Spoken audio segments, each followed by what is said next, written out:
Saka Tatal siap terima azab jika bohong soal kasus Vina Cirebon. Saka Tatal, mantan terpidana kasus Vina Cirebon selesai menjalani sumpah pocong di Padepokan Amparan Jati di Desa Lurah, Kecamatan Plumbon, Kabupaten Cirebon, Jawa Barat, Jumat, tanggal 9 Agustus tahun 2024, siang. Prosesi sumpah pocong ini dimulai dengan memandikan Saka Tatal seperti proses pemandian jenazah. Ia tampak mengenakan celana pendek berwarna hitam tanpa atasan. Saka Tatal kemudian berbaring dan dibungkus kain kafan, menyisakan bagian kepala di sebuah kain putih yang telah ditaburi kembang. Lalu, diawali dengan mengucapkan kalimat syahadat sebanyak 3 kali yang dituntun oleh pimpinan Padepokan Agung Amparan Jati, Raden Gilap Sugiono. Asyhadu an la ilaha illallah, wa asyhadu anna Muhammadar Rasulullah. Ucap Sugiono ditirukan oleh Saka Tatal sebanyak 3 kali. Kemudian, Sugiono meminta Saka Tatal untuk bersumpah, dirinya bukan pelaku pembunuhan terhadap Vina dan Eki. Saka Tatal juga diminta bersumpah, ketujuh terpidana bukanlah pelaku pembunuhan dan menjadi korban salah tangkap. Bismillahirrahmanirrahim, demi Allah. Saya bersumpah bahwa saya tidak melakukan pembunuhan atau pemerkosaan terhadap Eki dan Vina. Demi Allah, bahwa saya dan ketujuh terpidana adalah salah tangkap dan telah disiksa, disetrum, diberi air kencing, dan direkayasa kasus ini oleh Ibtu Rudiana. Apabila saya berdusta dalam sumpah pocong ini, maka saya siap diazab oleh Allah dengan azab yang teramat pedih sesegera mungkin baik di dunia maupun di akhirat. Sumpah Saka Tatal menirukan perkataan Sugiono. Prosesi sumpah pocong diakhiri dengan mengucap kalimat takbir sebanyak 3 kali. Allahu Akbar, teriak Saka Tatal. Setelah melakukan prosesi sumpah pocong, Saka Tatal pun mengaku lega. Ia mengungkapkan, dirinya sudah memendam perasaan kesal lantaran dituding menjadi pelaku pembunuhan terhadap Vina dan Eki. Sehingga, ia melakukan sumpah pocong karena untuk membuktikan kepada masyarakat luas, dia bukan pelakunya. Sebenarnya kesal banyak orang menyudutkan bahwa Saka ini pelakunya. Saka harus bagaimana sih agar semua orang percaya bahwa Saka ini tidak pernah melakukan yang dituduhkan? Tidak ada cara lain selain sumpah pocong, ujarnya. Katanya buat Ibnu Rudiana, tadi awalnya nantang, kenapa nggak hadir? Alasannya itu apa lagi? Jadi kalau Rudiana nggak hadir, ya sebenarnya nggak apa-apa. Bagi Saka nggak jadi masalah. Ini kan Saka juga ingin membuktikan kebenaran seperti apa. Ribuan warga memadati lokasi sumpah pocong Ibtu Rudiana dan Saka Tatal di Padepokan Agung Amparan Jati di Desa Lurah, Kecamatan Plumbon, Kabupaten Cirebon, Jumat, 9 Agustus 2024. Sumpah pocong ini merupakan tantangan yang diberikan oleh Saka Tatal kepada ayah dari Muhammad Rizky, Eki, yakni Ibtu Rudiana.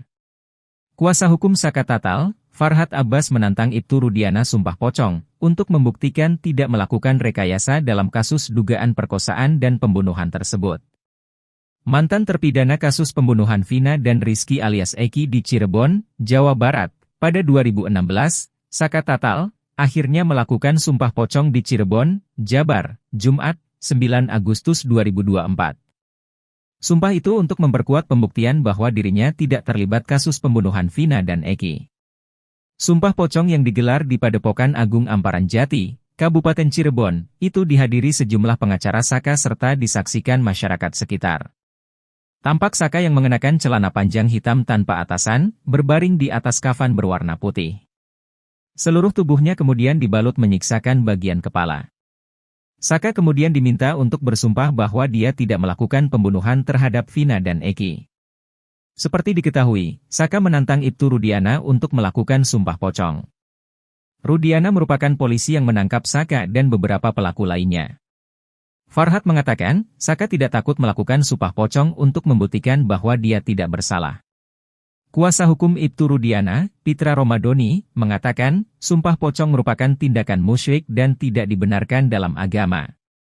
Pitra mengatakan, sumpah pocong tak ada dalam ketentuan beracara pidana atau di Kitab Undang-Undang Hukum Acara Pidana, KUHAP. Menurutnya, sumpah yang sah adalah sumpah yang dilakukan dalam muka persidangan.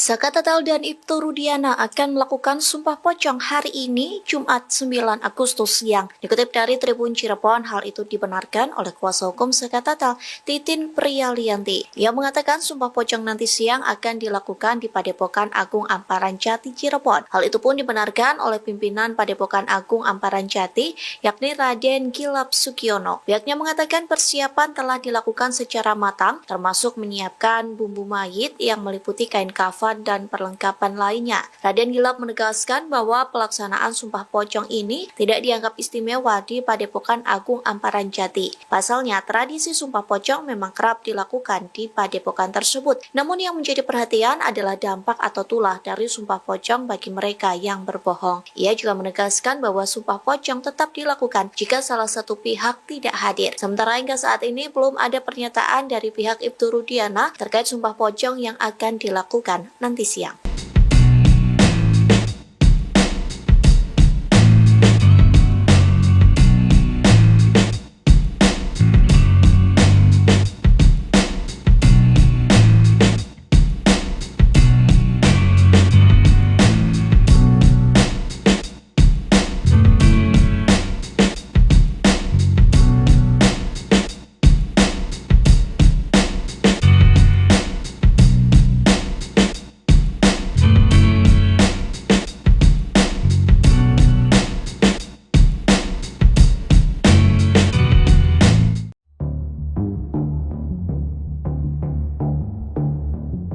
Pengacara Saka Tatal, Farhad Abbas, mengatakan kliennya tetap melakukan sumpah pocong meskipun Ibtu Rudiana tidak hadir. Dia mengatakan, Saka Tatal tidak takut melakukan sumpah pocong untuk membuktikan bahwa dia tidak bersalah. Kita sudah bebas, PK ini hanya moral justice, setakut apa anak ini kepada Tuhan. Kalau kamu jujur, maka Allah akan murahkan rezeki. Kalau kamu bohong, maka akan diazab untukmu, ujar Farhad Abbas, di Padepokan Agung Amparan Jati Cirebon, Jumat, 9 Oktober 2024. Proses sumpah pocong pun dimulai, para kiai memandikan Saka Tatal bak jenazah, lalu dikafani. Sementara itu, warga membludak di halaman Padepokan Agung Amparan Jati Cirebon, Jumat, 9 Oktober 2024. Halaman tampak sesak, mulai di jalanan depan Padepokan Amparan Jati Cirebon, hingga di teras padepokan tersebut. Sumpah pocong diketahui ini dilakukan untuk membuktikan apakah perkataan Saka Tatal dan Ibtu Rudiana benar atau bohong terkait kasus pembunuhan Vina Cirebon. Sebelumnya, Padepokan Agung Amparan Jati Cirebon telah siap melaksanakan sumpah pocong yang akan digelar pada Jumat, 9 Agustus 2024, siang ini. Sumpah pocong ini akan melibatkan Ibtu Rudiana dan Saka Tatal, dua sosok yang terkait dengan kasus Vina Cirebon. Pimpinan Padepokan Agung Amparan Jati, Raden Gilap Sugiono mengungkapkan bahwa persiapan telah dilakukan secara matang, termasuk menyiapkan bumbu mayit yang meliputi kain kafan dan perlengkapan lainnya. Kuasa hukum Ibtu Rudiana, Pitra Romadoni, mengaku pihaknya menolak tantangan sumpah pocong yang dilayangkan pihak Saka Tatal, mantan terpidana kasus Vina dan Eki Cirebon. Bukan tanpa sebab, Pitra berdalih bahwa sumpah pocong merupakan tindakan musyrik. Ia juga menganggap tantangan itu hanya bentuk pansos untuk mencari sensasi publik semata. Pitra mengatakan, sumpah pocong tak ada dalam ketentuan beracara pidana atau di Kitab Undang-Undang Hukum Acara Pidana, KUHAP. Menurutnya, sumpah yang sah adalah sumpah yang dilakukan dalam muka persidangan. Pitra mengaku tak mau meladeni tantangan itu karena enggan memperkeruh suasana. Ibtu Rudiana sebelumnya mengaku berani sumpah pocong saat ditanya pengacara keluarga Vina, Hotman Paris. Ibtu Rudiana muncul bersama Hotman Paris dalam konferensi pers dan mengatakan ingin melakukan sumpah pocong untuk memastikan jika Eki sudah meninggal dunia. Ibtu Rudiana bahkan menyebut jika dirinya berbohong maka seluruh keluarganya akan meninggal dunia.